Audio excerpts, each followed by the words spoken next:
Oremos. Senhor Deus e Pai, muito obrigado pelo dia, pela vida, pela oportunidade que Tu nos dás de estarmos reunidos para estudarmos a Tua palavra. Pedimos agora o Teu Santo Espírito a estar presente, seja o nosso professor, nosso instrutor. Pedimos isso confiando que Tu já nos tens ouvido e respondido conforme a Tua vontade, em nome de Jesus. Amém. Amém. Vamos lá, Eclesiastes, capítulo 10, nós paramos no verso 4, terminamos o 4, né? Agora é do 5 em diante.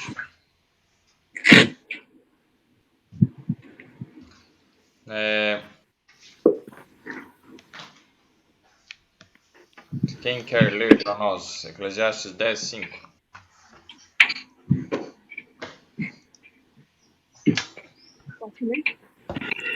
Gente, eu não vou poder participar hoje, só vou poder acompanhar porque eu estou de plantão, tá? Mas eu tô aqui atenta aos ensinos. Beleza, tranquilo. Posso ler? Lê, Odete. Ainda há um mal que vi debaixo do sol, como o erro que procede do governador. Isso, então, o erro que procede do governador é algo bem ruim. Ele está dizendo assim que existe um outro mal que ele viu, ainda há um mal que vi debaixo do sol, tão grave, né, como o erro que procede do governador. Sabemos que quando um pecado é cometido por aqueles que têm liderança, ele é muito mais grave nos seus efeitos.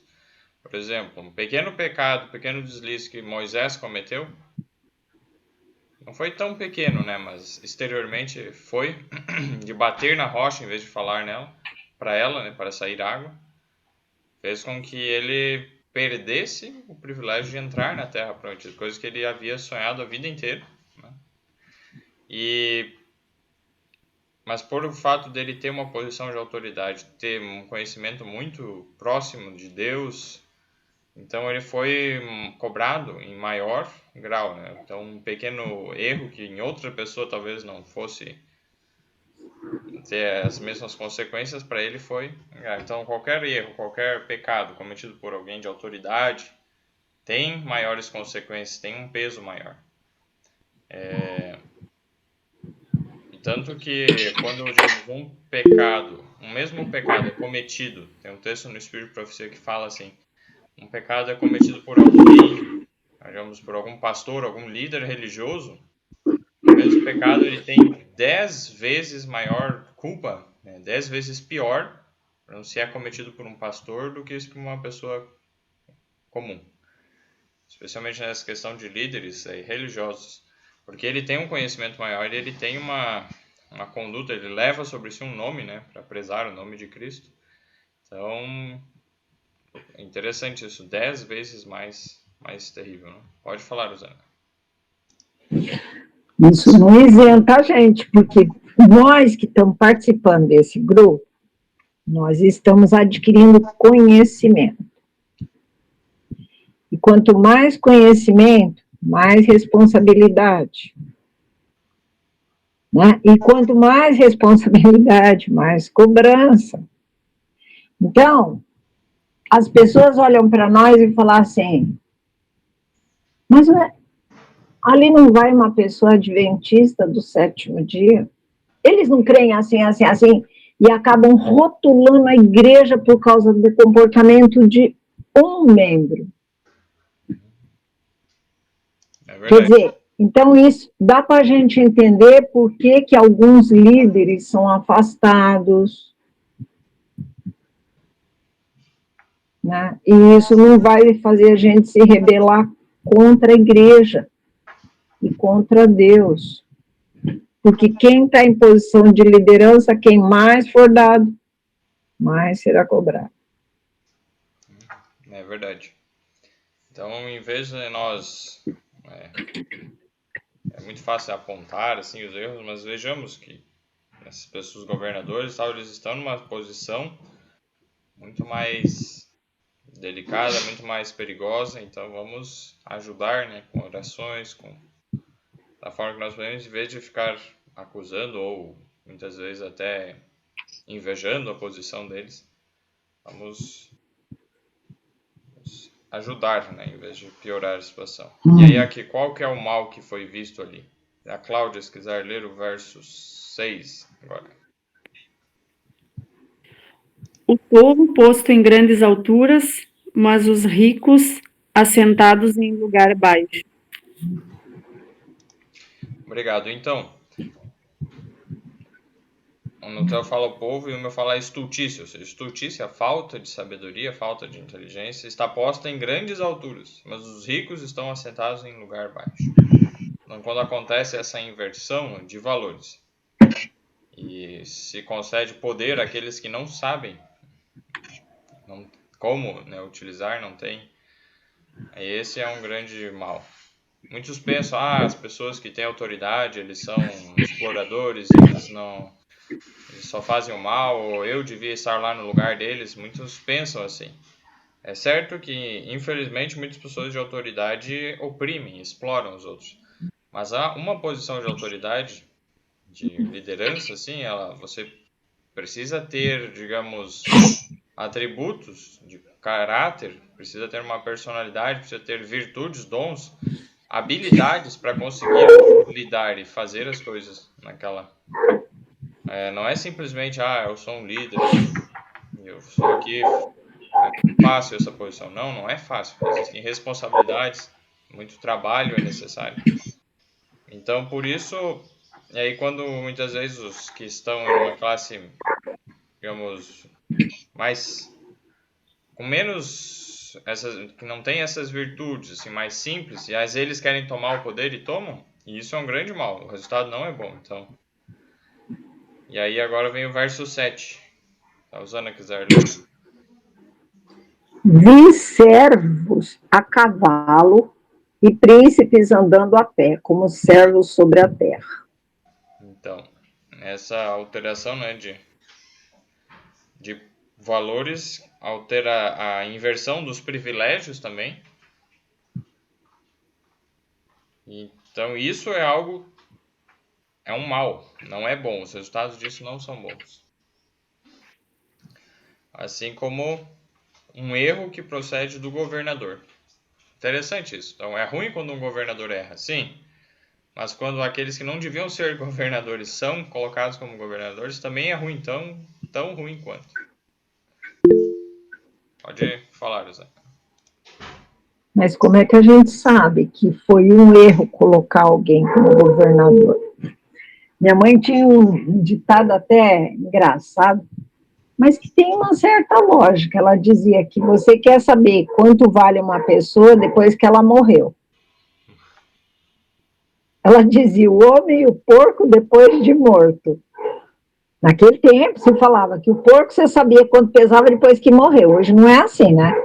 Mas, se você for pensar, quando uma pessoa também sai do poder, você descobre coisas que você não sabia enquanto ela estava lá. E aí te faz pensar quais os critérios que você usa para escolher alguém para estar no poder.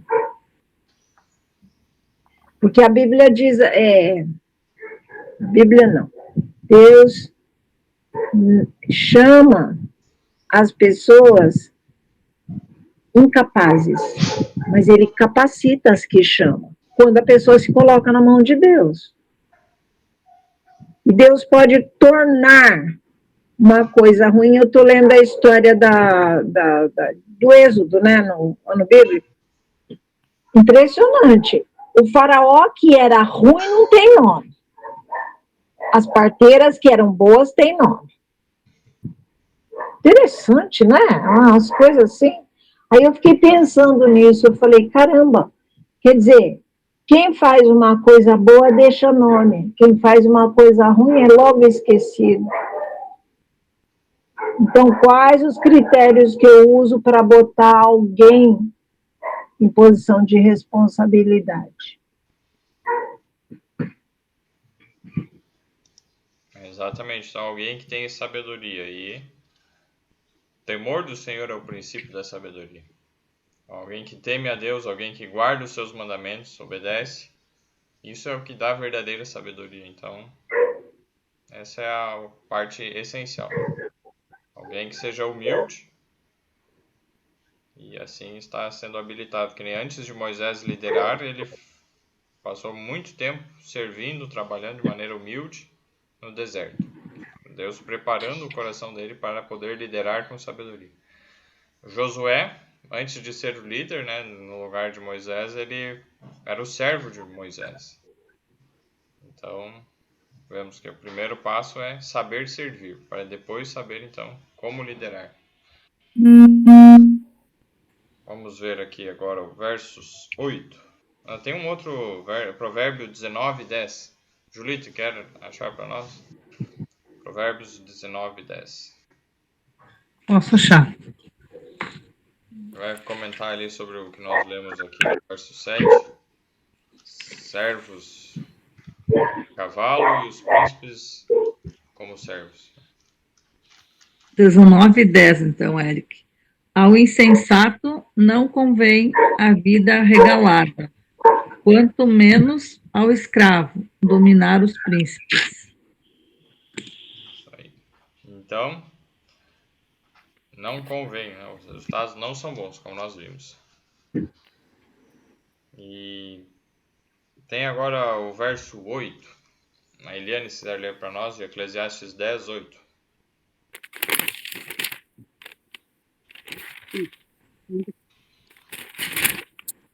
Quem abre uma cova, nela cairá. E quem rompe um muro, mordê-la-á uma cobra. Obrigado. Então, olha só. Quem abrir uma cova, nela cairá. Eudete, pode abrir para nós em Salmos 7, verso 15, por favor? Então, esse princípio de que se eu abrir uma cova, ou seja, um buraco, muitas vezes as pessoas pensam, planejam o mal para as outras, abrem um buraco. Mas o que Deus está dizendo? Quando alguém faz isso... Que número que é? Salmo o quê? 7:15.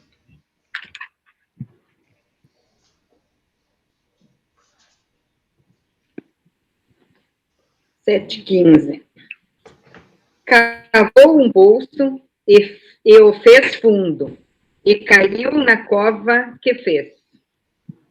Isso aí. O verso 16 também você pode ler aí, Odete. A sua obra cairá sobre a sua cabeça, e a sua violência descerá sobre a sua própria cabeça. Obrigado. Então, O Eric, a minha versão diz assim: a sua malícia lhe recai sobre a cabeça, e sobre a própria mioleira desce a sua violência. Exatamente. Então, não compensa, né, nós planejarmos o mal, agirmos com violência, com maldade. Porque isso vai acabar resultando para nós mesmos. Em vez de prejudicar o outro, podemos até, talvez, aparentemente prejudicar.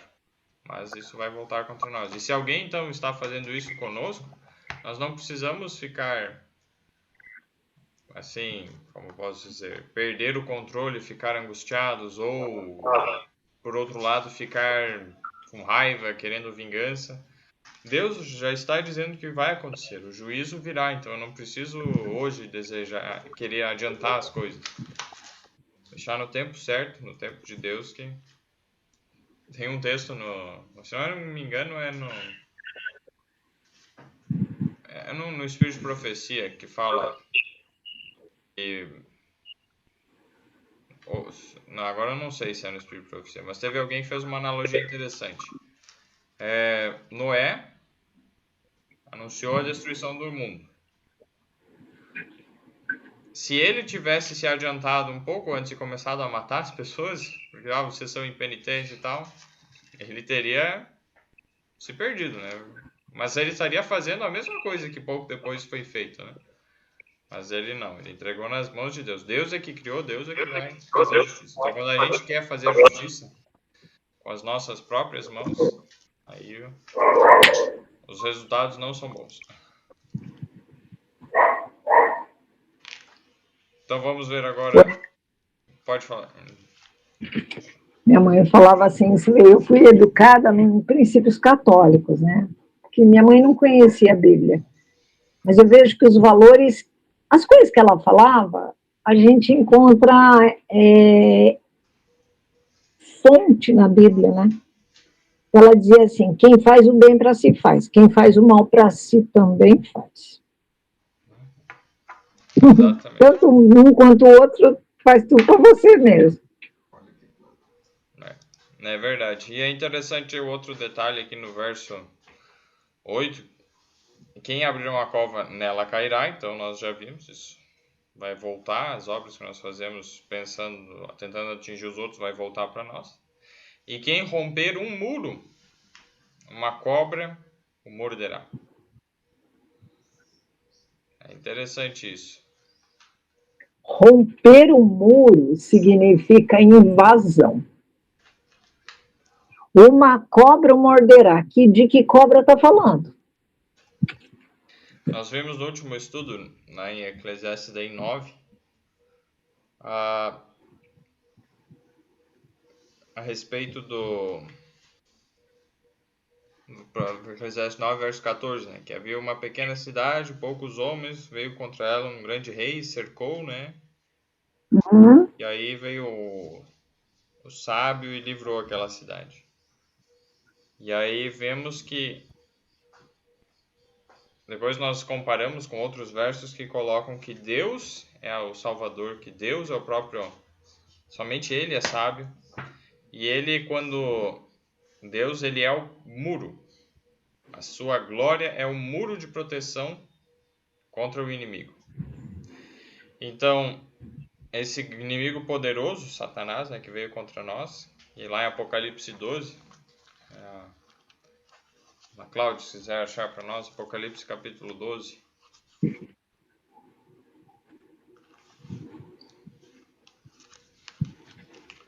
O verso 9. Quando fala da expulsão de Satanás do céu. E aí vai dar alguns títulos dele. Pode ler. Tá. E foi expulso o grande dragão, a antiga serpente, que se chama Diabo e Satanás, o sedutor de todo o mundo. Sim, foi atirado para a terra e com ele os seus anjos. Obrigado. Então, Satanás, o dragão, no caso, né, que é Satanás, a antiga serpente. Ele é a serpente, né, enganou Eva.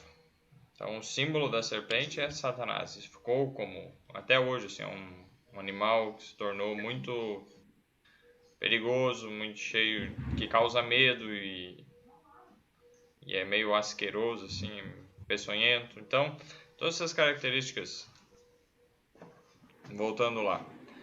Satanás, então, é o símbolo, um dos nomes, um dos símbolos dele é a serpente, a cobra.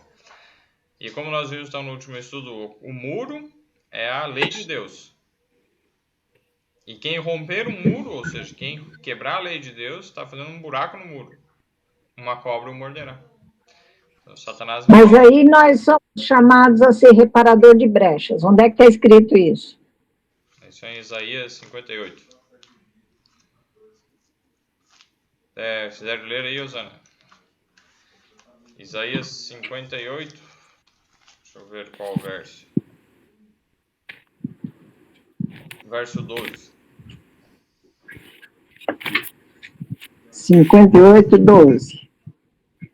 Os Isso. teus filhos edificarão as antigas ruínas, levantarás os fundamentos de muitas gerações e serás chamado reparador de brechas e restaurador de veredas, para que o país se torne habitável. Obrigado aí, então, ó, reparador de brechas, de roturas. Então, essas brechas, roturas que infelizmente foram feitas na lei de Deus, devem ser então restauradas, porque senão o Satanás tem acesso a nós, né? Ele acaba conseguindo nos destruir. Então, por isso, não viemos nós a quebrar a lei de Deus. Quando fazemos isso, nós perdemos a proteção e estamos expostos ao perigo, aos ataques de Satanás. E agora um verso interessante. Quem quer, a Julite, quiser ler o verso 9, Eclesiastes 10, 9. Tchau, pai. Tchau, mãe. Nossa, vai ficar. Até mais, pai. Quem arranca pedras será maltratado por elas, e o que racha a lenha expõe-se ao perigo. Obrigado aí, ó.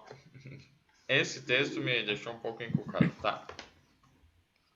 Aquele que transporta pedras será maltratado por elas. Aí eu Ô, tava... Eric, Diga. vai, termina que eu vou continuar depois que você falar. Fala. Oh, se quiser falar primeiro, pode falar. Arrancar pedras não significa cavocar problemas?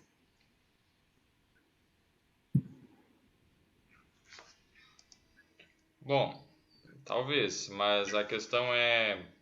Aqui transporta pedras, né? Então tem umas pedras lá e pega e carrega essas pedras. Ou então carregar pedras é carregar... você usar sua força de uma forma desnecessária? Fazer o que não é para... Você tomar posição de uma coisa que não é para ser feita? Mas olha, interessante. A Júlia quiser falar, pode falar. Também não seria que nem diz na Bíblia que nós não é para jogar pérola aos porcos, seria uma forma assim, ó, tu tentar falar para pessoas que não querem aceitar, não sei também. Tem as possibilidades. Uma coisa que tinha na época de Jesus, que os judeus chamavam, né, os gentios, de pedras, aqueles que não acreditavam, não participavam, não faziam parte do povo de Israel, eram tidos como pedras. E aí naquela situação em que Jesus estava então entrando em Jerusalém, e aí os fariseus ficaram assim bastante incomodados com que, se não me engano, aqui é no Mateus capítulo 21,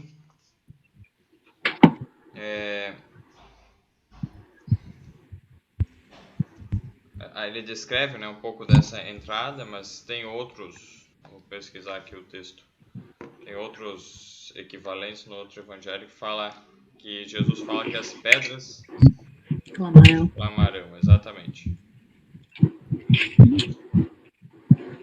Eric, eu posso contar uma experiência que aconteceu? Todo dia tem uma. Só deixar a Eliane, se puder ler para nós, Lucas 19, em Lucas. Lucas 19, 40.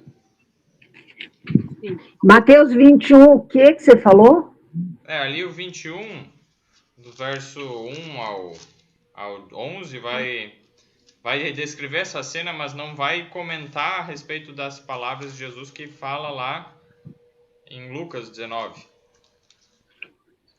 Mas ele lhe respondeu: asseguro-vos que, se eles se calarem, as próprias pedras clamarão. Obrigado aqui. Então, quando Jesus entra ali, né, em Lucas 19, versos 28 a 44, ele descreve também a mesma cena. E aí as crianças estavam dizendo, né, não só as crianças, mas as pessoas dizendo, ó, bendito o rei, verso 38, que vem em nome do Senhor, paz no céu e glória nas alturas. E disseram-lhe entre a multidão alguns dos fariseus, mestre, repreende os seus discípulos. E respondendo ele, disse-lhes, digo-vos que, se estes se calarem, as próprias pedras clamarão. Então, Deus tinha poder para fazer que as próprias pedras literais ali clamassem, sim, mas no Desejado de Todas as Nações comenta que era corrente, assim, era popular a ideia, a simbologia de associar os gentios, as pessoas que não pertenciam ao povo judeu, a pedras, como se eles fossem duros, insensíveis à verdade da palavra de Deus. E então Jesus meio que disse, ó, se vocês que conhecem a verdade não falarem, aquelas pessoas que vocês consideram insensíveis, pagãos, eles vão clamar e eles vão anunciar, demonstrando exatamente que uma parte do erro deles desprezarem as pedras, os gentios, né, o erro era maior para os próprios judeus, porque Deus tem o poder, né, de transformar aquilo que é pedra em algo vivo. Deus disse, tirarei o seu coração de pedra e colocarei um coração de carne, né? Então Deus quer que tenha... Peraí, essa passagem é Lucas 19, o quê? 40. Digo-vos, né, que se estes se calarem, as próprias pedras clamarão. Então, dando a entender esse sentido. Então, aqui a pedra, ela é usada como um simbolismo de pessoas, percebe? Eles tinham essa ideia, essa concepção. Pode fazer seu comentário, Zé. Vou procurar ser sucinta, porque a história é comprida. Semana retrasada, não, mentira, domingo passado, eu estava aguardando um irmão da igreja, uma irmã da igreja e meu filho aqui. Aí, eu estava sozinha e falando com Deus, né, pelo que eu tenho ouvido de manhã e tal. Tocaram a campainha e eu fui lá embaixo. Aí, quando eu cheguei lá, era um rapaz que eu conheci casualmente em 2019. Ele é a esposa, vindo de São Paulo. Até foi uma coincidência, porque não estava conseguindo carregar o celular no ônibus, aí eu consegui na cadeira deles, que era do meu lado, né? E eu falando que precisava de um Uber quando eu chegasse em Niterói, aí o cara se identificou, dizendo, eu sou Uber. Eu falei, ai, que legal, aí deixou o carro em Niterói, sabe? Tudo se encaixando, né? Aí, sei que nós viemos de São Paulo e ele contando que a esposa era uma renal crônica e tinha sido transplantada, e que ele foi o doador e o corpo dela aceitou bem o rim, né? E só que mesmo assim ela passou a fazer hemodiálise e tal, e aí eles optaram por ir para São Paulo, por ter mais recurso e tal, e conseguiram fazer assim exames mais minuciosos e tal, para ver se conseguia ficar, né? Não precisaria de hemodiálise e tal. Bom, enfim. Isso ficou assim. Só que no caminho, o Gerson estava junto, e eu fui contando experiências com Deus, e como Deus tinha atuado na minha vida, e como Deus estava atuando na vida do Gerson, o caminho inteiro. São 6 horas de São Paulo a Niterói, o caminho inteiro. E ele sentado do lado, ele e a esposa, e eu falando. E aí eles trocavam figurinhas, eles não são da nossa denominação, enfim. Bom, enfim. Aí eu os convidei, ele me trouxe aqui em casa de Uber, né, me ajudou a descer as coisas e tal. Aí ele veio aqui em casa outra vez com a esposa, até almoçou comigo, sabe? Foi assim, a gente acabou fazendo um relacionamento. Só que desapareceu, chovendo, tocou a campainha, quando eu chego era ele. Quando eu vi ele assim, eu levei um susto. Falei, nossa, você aqui faz tanto tempo, isso foi em 2019. Tanto tempo que eu não te vejo. Ele juntou as mãos assim e falou assim para mim, Dona Osana, por favor, deixa eu desabafar, senão eu vou na polícia. Quando ele falou isso, eu assustei. Falei, eita, tem coisa. Agora eu vou ter que parar para ouvir.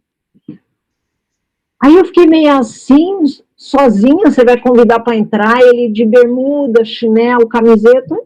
Tá bom, mas como ele já veio com a esposa aqui, falei, algo grave aconteceu, né? Nossa, gente do céu, quando ele me contou a história, eu fiquei assim, você está falando em pedras, eu fiquei pensando, eu falei, meu Deus do céu, quantas lições. Ele falou assim para mim, a história é longa, eu falei, tenho todo o tempo possível, e eu orei e pedi a Deus, Senhor, eu estou esperando 3 pessoas, que aconteça algo, nenhuma das 3 apareça aqui. porque é grave, o assunto é sério, eu não vou poder dar atenção para 2 ou 3 ou 4 pessoas. Agora é uma só. Aí começou a irmã dizendo, Zana, eu não vou. Aí meu filho não deu retorno, você tá aí, né? Meu filho não deu retorno, quando deu retorno, falou, mãe, eu não vou porque a Sofia está dormindo, acordou agora. E aí o outro irmão falou que vinha, eu falei assim, não, você não vai vir, mas você vai estar orando, porque eu preciso de oração. É um assunto sério e eu preciso de oração. Virei para ele e falei, ó, eu estou esperando 3 pessoas, e eu orei ao Senhor, e Deus está ouvindo o que você está falando. Agora, o que você está me contando, eu não sei te ajudar, mas eu vou colocar diante de Deus, porque eu não sei. Aí ele conta para mim que em 2011 ele foi doador de um rim para a esposa, e ela saiu, uma mulher muito bonita, um filho bonito, um paizão, sabe? Aquele pai, assim, não é da nossa denominação. E aí ele descobriu, em 2011, que a esposa estava em adultério. E eu encontrei com ele em 2019. Aí eu fiquei assim. E ele, cada vez que ele pegando provas do que estava acontecendo, ele chamava ela e falava, mas de novo você está fazendo isso? Aí ela ia pedir perdão, ele voltava atrás. Mas ele falou, Dona Osana, ele me chama Dona Osana. Dona Osana, ficou assim aquela desconfiança, e eu fiquei pensando, meu Deus, o que eu vou falar? Eu nunca passei por uma situação dessa. Aí eu fiquei tentando imaginar, por que a polícia? Já pensou? Num tempo como hoje, chegar a contar uma história dessa? Aí ele falou assim para mim, já fui várias vezes na polícia e ninguém me ouve mais. Nos dias que nós estamos vivendo, isso é incabível, né? Aí eu falei, olha, Deus pode te ajudar, rapaz, eu não sei. Ele falou assim para mim, se eu tivesse mãe, Dona Osana, eu falaria para minha mãe, ele tem 47 anos, mas eu tenho a senhora como minha mãe. Aí a responsabilidade aumentou. Porque aí eu fiquei pensando, eu falei, caramba, agora não é a Osana que vai falar, é a mãe cristã. E fiquei buscando na memória, Eric, o que você falaria para um cara desse? Cadê as passagens bíblicas? Minha cabeça estava assim, ó. Eu não sabia onde buscar. Aí eu parei, aí ele virou para mim e falou assim, Dona Osana, o fulano, ciclano, beltrano,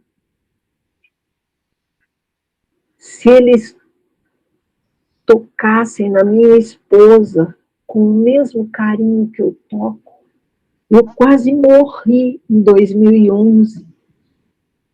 Eric, aquilo me fez tremer na base, sabia? Eu nunca ouvi coisa assim. Eu olhei assim, falei, meu Deus do céu. Falei, olha, você é um cristão. Ele falou, já falei para minha pastora, já falei para não sei quem, para não sei quem. Aí eu falei assim, olha, você já leu a história de Oséias? Ele falou, já. Eu falei, Deus tinha um propósito em permitir o que aconteceu. Você conversou com Deus para saber se é propósito dele você passar por isso? Ele diz que agora teria que ser feito, parece que houve uma rejeição, um negócio assim e tal, do órgão, e aí ele pediu a Deus orientação se era para ele ser doador de novo. O cara só tem um rim, vai ser doador que jeito? Aí ele diz que foi buscando, assim, pedindo a Deus orientação, e ele via na conversa com um e ele falava, Senhor. E aí o outro dizia, não. Aí ele falava, então é não. Aí ia para o outro, não. Ele falou, Senhor, já entendi, é não. Quer dizer, entende? A conexão dele com Deus, no tempo dos judeus, era um gentio. Uma pedra de outros lugares. Aí eu fiquei pensando, eu falei para ele, olha, eu abri a Bíblia assim, sabe, Eric? Sabe quando você não tem nem chão, não sabe nem onde buscar ajuda? Você abre assim, ó. Aí eu estava lendo que eu abri em Jeremias, eu acho que foi 17, é isso mesmo. Assim, de Jeremias 17, 5. E ele falando para mim assim, ai, dona Osana, eu amo tanto minha esposa, amo tanto meu filho, eu amo minha família. E eu li assim, eu li numa outra passagem que você vai me ajudar a achar, que eu não sei onde está. Maldito o que fizer a obra do Senhor relaxadamente. É em Jeremias também, mas eu não sei onde está. Aí eu abri, como está marcado aqui, eu peguei e fui. Maldito o homem que confia no homem, faz da carne mortal o seu braço e aparta o seu coração do Senhor. Aí vi lendo. Bendito, o 7. Bendito o homem que confia no Senhor e cuja esperança é o Senhor. Aí o 9. Enganoso é o coração, mais do que todas as coisas, e desesperadamente corrupto. Quem o conhecerá? Aí ele parou assim, ficou pensando, eu falei, olha, o meu coração é enganoso, o seu coração é enganoso, o da sua esposa, ele falou, ela nega até o fim. Aí eu falei, e ele não queria envolver o filho, agora acabou envolvendo o filho e contando para o filho, mostrando provas do que ele estava falando e ela dizendo que era mentira. E eu mandando vídeos para ela, o Ministério da Mulher não estava sabendo de nada. Quantos anos faz que eu não vejo essa gente? Agora, de repente, o cara me aparece do nada. Aí eu fiquei pensando, eu falei, meu Deus, como ajudar alguém? Aí eu falei, olha, eu fiquei pensando, o que Jesus faria no meu lugar? Esse coração está quebrado, e ele chorava, chorava, chorava. E eu fiquei olhando assim e falei, olha, eu tenho empatia por você, mas compaixão só Jesus. Eu vou colocar o caso diante dele e pedir orientação, porque eu não sei. O que eu achei está aqui.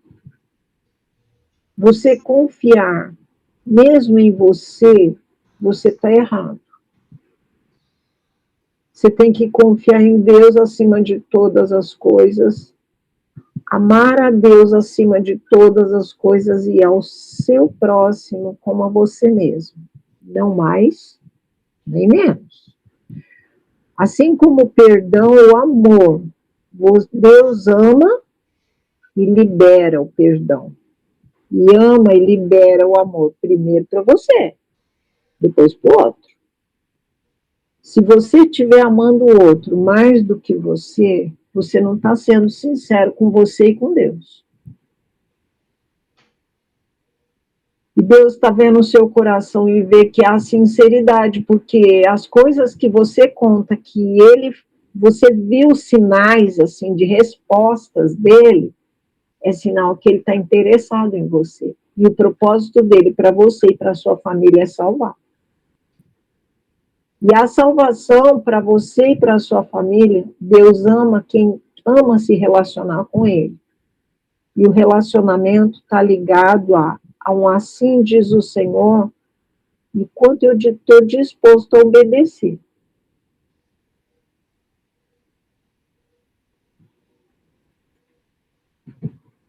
Aí quando foi ontem, ele me mandou, eu mando áudio, oro no áudio, sabe? Vou assim, a comunicação que eu estou tendo com ele é essa. Aí disse que conversou o filho, a esposa estava passando a mão na cabeça do filho, o filho pegou a moto novinha, saiu com a namorada na garupa, entrou na pista, o caminhão veio, bateu, passou em cima da cabeça dela, matou na hora. Aí ele foi chamado, o menino tem 16 anos. Ele falou, não. Aí ele falou, pai, não foi.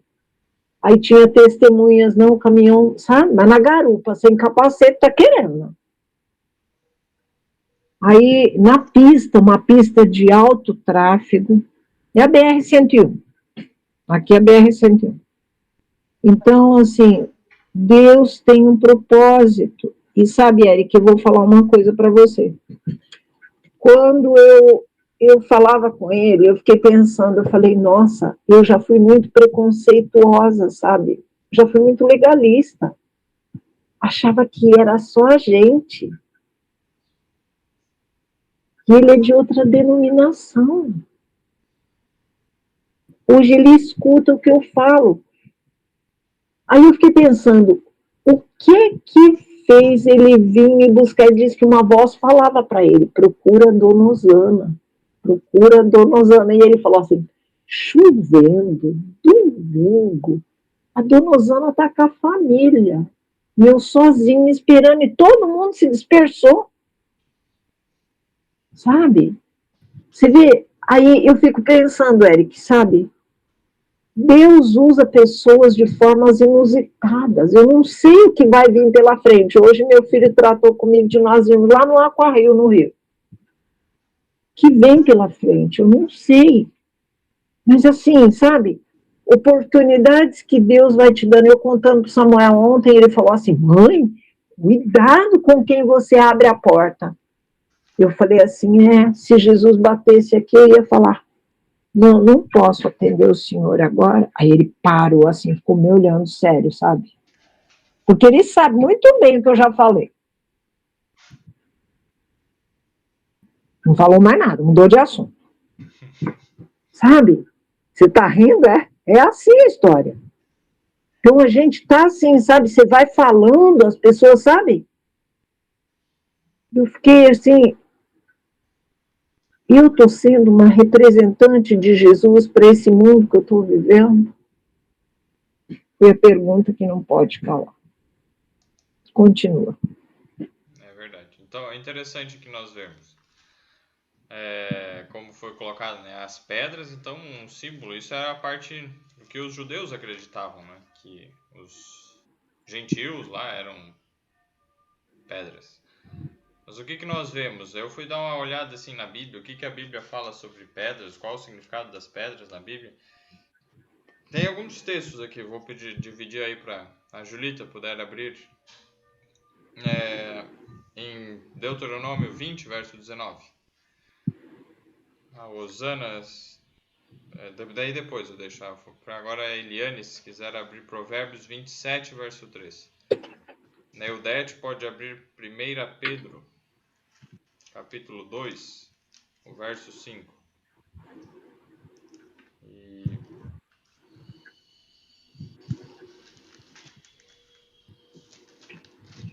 por enquanto só esses versos.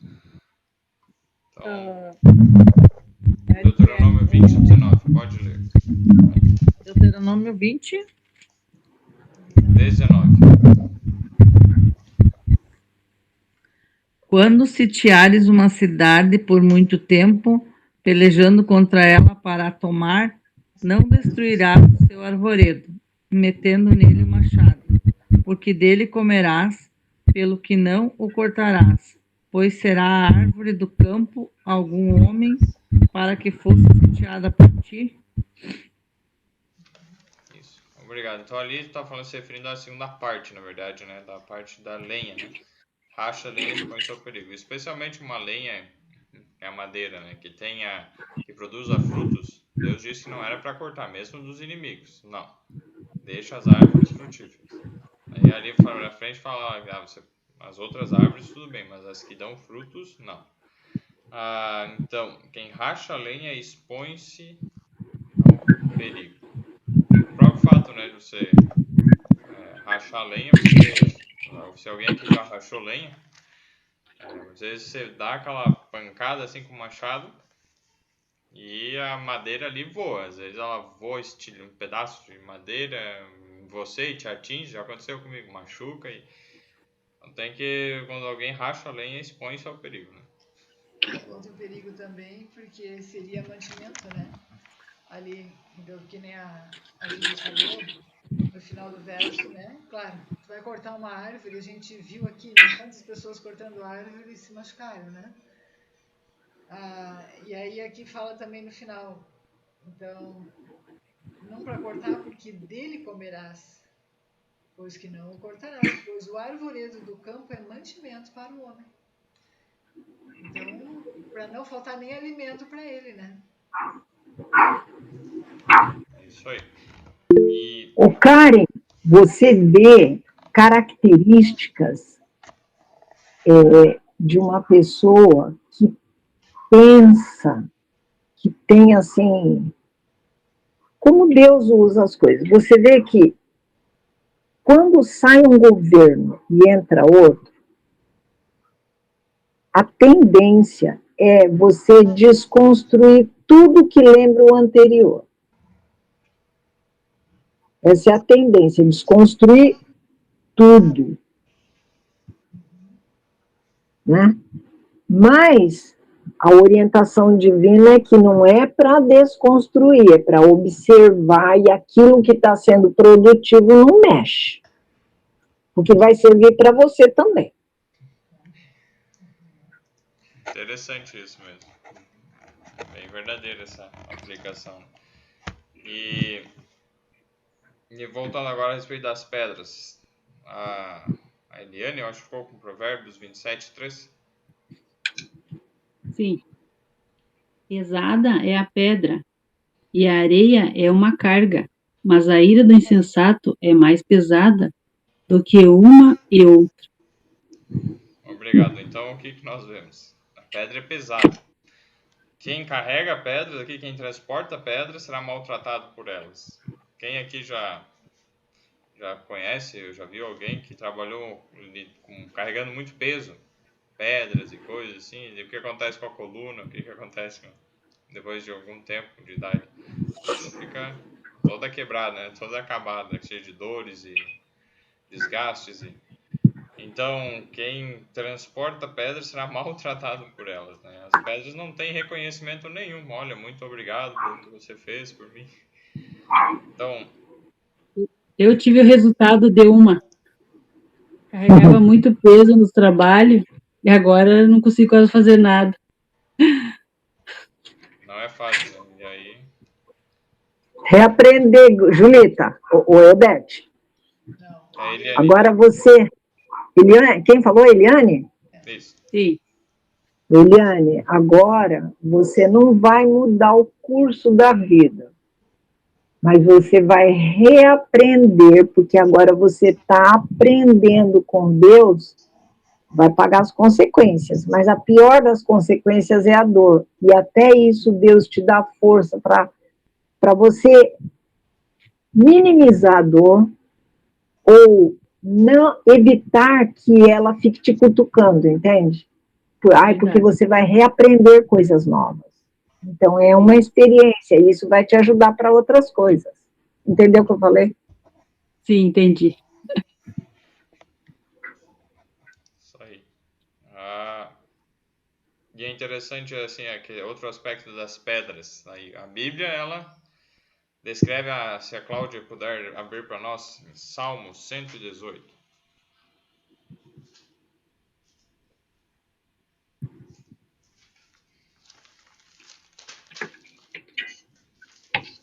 Deixa eu ver, o verso 22, se não me engano.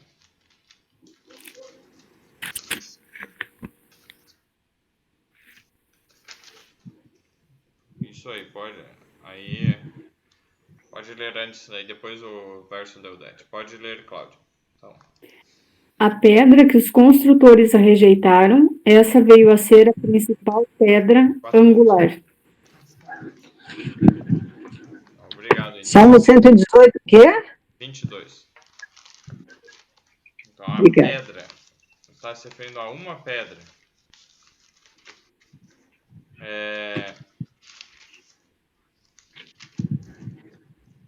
Que pedra é essa? Aí nós vamos ver aqui. A minha mãe vai ler Atos, depois, né? Vai ler.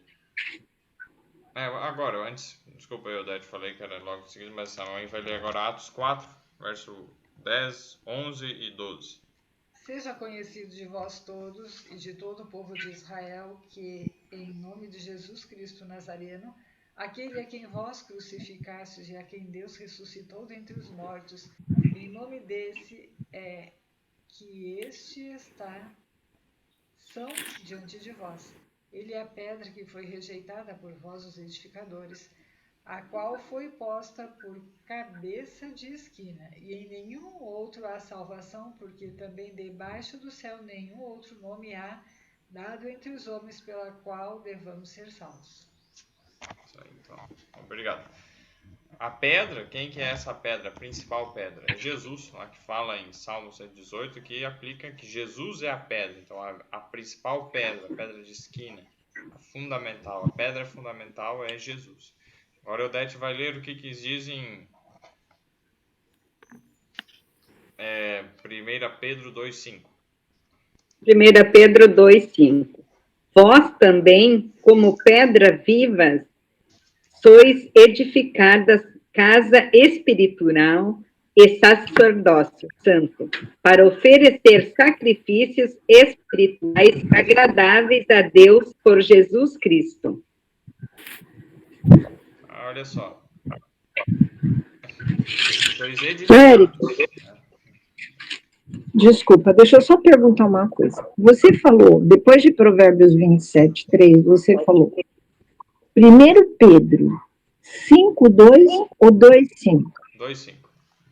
Ah, então tá 2:5. errado. Tá. Obrigada, então, viu? Isso aí.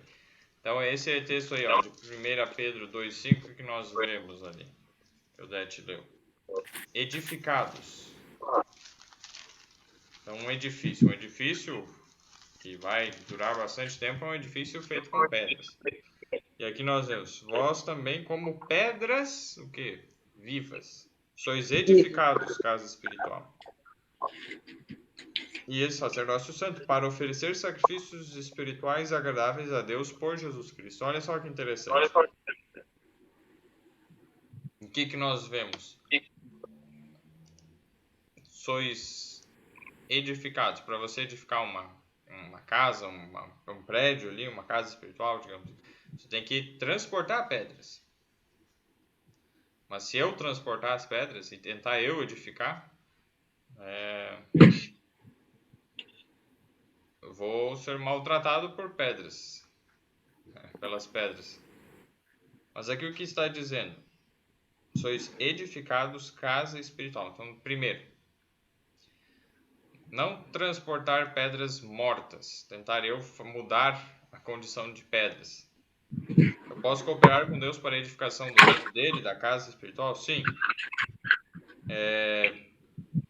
Mas não fazer a obra que não está confiada a mim. Por exemplo, Efésios 2 nos dá uma ideia a respeito do que é essa condição de mortos ou vivos. Então, a mesma questão que nós já vimos, a pedra é um símbolo de pessoas. São pessoas. E Efésios 2, verso 1 diz: e vos vivificou estando vós mortos em ofensas e pecados. Então, as pedras, todos nós somos pedras. Nosso coração naturalmente é de pedra e Deus nos oferece coração de carne. Então, nós como pedras mortas, né, que não tem reação, não tem vida, Deus ele quer nos tornar pedras vivas. Olha só. Então, se somos então como pedras vivas, edificados, então nós podemos fazer parte desse templo de Deus. Mas precisamos então de uma nova natureza, um nascimento novo. E é interessante pelo que dá a entender aqui essa obra de tentar pegar e ajustar as pedras, transportando, movimentando elas. Se eu fizer isso com as outras pessoas, eu vou me machucar e vou ser maltratado pelas pedras. Então, procuremos cuidar quando a gente tenta mover de lugar as outras pessoas, assim, você tem que fazer isso desse jeito e tal. Cuidar com a nossa atitude com relação aos outros. Nós estaremos nos machucando se nós quisermos mudar os outros. Então, tem várias aplicações aí, mas essa é uma interessante, né? Nós somos edificados, casa espiritual, como pedras vivas. Mas lá aquele texto em Eclesiastes coloca que quem transporta pedras será maltratado por elas. Quem transporta assim pessoas, quem tenta mudar de lugar as pessoas pelo seu poder, né, pela sua força, vai ser maltratado por elas. Mas então a sabedoria, Eric, está em você ser um instrumento de transformação das pessoas, porque ninguém muda ninguém, né? De transformação das pessoas, sem, assim, aonde elas estão, né? A nossa igreja aqui, eles estão construindo a parte de trás da igreja, porque a igreja, ela foi um terreno doado e é um lugar assim, né?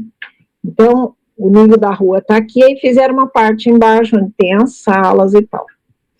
Só que aí, com o tempo já e tal, o desgaste do tempo e tal, aí houve, no terreno do lado, tem uma mina, e a mina começou a jogar água, e assim, como a rua é assim, aí começou a jogar água e descer.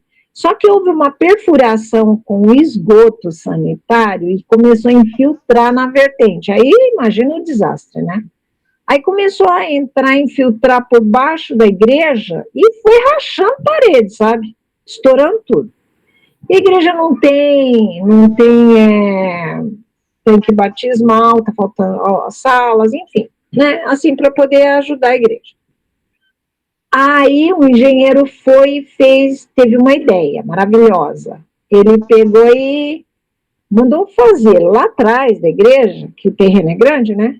Foi mandando colocar um sugador e foi sugando a água. Tem um cano que vai cair assim na descida, que vai cair na rua de trás. Então, sabe, para poder ir escoando, para poder ir enxugando, para poder ir cimentando e levantar a estrutura, né? Aí ele começou a fazer isso e foi assim uma obra grandiosíssima. Para mim aquilo foi uma lição de vida surreal. Por quê? Porque a parte de trás, ele botou um sugador e foi sugando a água, sugando, e na medida que ele sugava embaixo, ele fazia armação de ferro e tacava concreto e o negócio foi subindo, subindo, subindo, subindo. Ou seja, a água está já no nível, né? Para poder fazer a manta e jogar a estrutura para cima. Só que na estrutura antiga tem um lastro assim de ferro, e eu estava conversando com o engenheiro, ele estava me explicando que aquele lastro, ele vai chegar num ponto que quando chegar naquela altura da estrutura de trás, do jeito que eles fizeram a base, vai segurar a estrutura da frente, caso ela tente arriar, né? E dá para aguentar um prédio de 4 andares. Para que o cara foi falar isso? Eu sou anciã da igreja. Eu cheguei lá na frente e falei, gente, olha só. Eu sou velhinha. Eu sou a estrutura da frente. Mas atrás vem até a 4ª geração, né? São 4 andares. Que quando chegar na altura, vai sustentar a estrutura da frente. Se a gente contribuir para que chegue logo para subir o edifício, nós vamos ter base até para nós, velhinhos. E o pessoal, você sabe que eu não sei de onde que eu tirei essa ideia, só pode ter sido de Deus, porque o cara falou uma coisa dessa, e a igreja tá, sabe? Eu sei que eles estão conseguindo segurar a estrutura. E falando em pedras, eu sou uma pedra.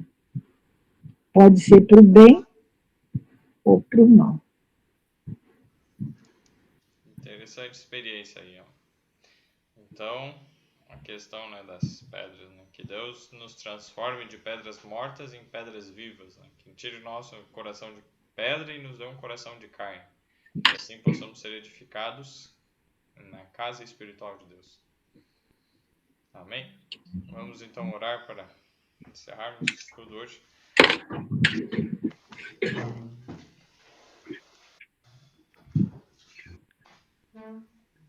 Oremos. Senhor Deus e Pai, obrigado pelo dia, pela oportunidade de estudarmos e aprendermos mais na Tua Palavra. Obrigado pelas experiências, pelos ensinamentos. Pedimos, Senhor, Teu Espírito a estar conduzindo a vida de cada um nesse dia, nessa semana. Prepara-nos, Senhor, para os eventos que estão muito próximos, que estamos literalmente dormindo. Desperta-nos do nosso sono, ressuscita-nos da nossa morte espiritual em ofensas e pecados, que devemos aceitar o perdão de Cristo e a vida que há em Cristo. E a cada dia, assim, em comunhão contigo, venhamos a encontrar a paz, o descanso e a força para seguirmos fazendo e realizando a obra agradável a Ti. Seja com cada um aqui, pedimos isso, esteja conduzindo e enviando o Teu Espírito, para que sejamos cheios, completamente cheios do Teu Espírito. Pedimos isso, Senhor, confiando nos méritos de Jesus e sabendo que essa é a Tua vontade. Já agradecemos, em nome de quem oramos. Amém. Boa semana a todos. Boa semana a todos. Boa semana, gente. Até amanhã, Eric, se Deus quiser. Boa semana. Boa semana. Tchau. Boa Na paz semana, de Deus, tchau. todo mundo. Tchau. Deus abençoe a todos.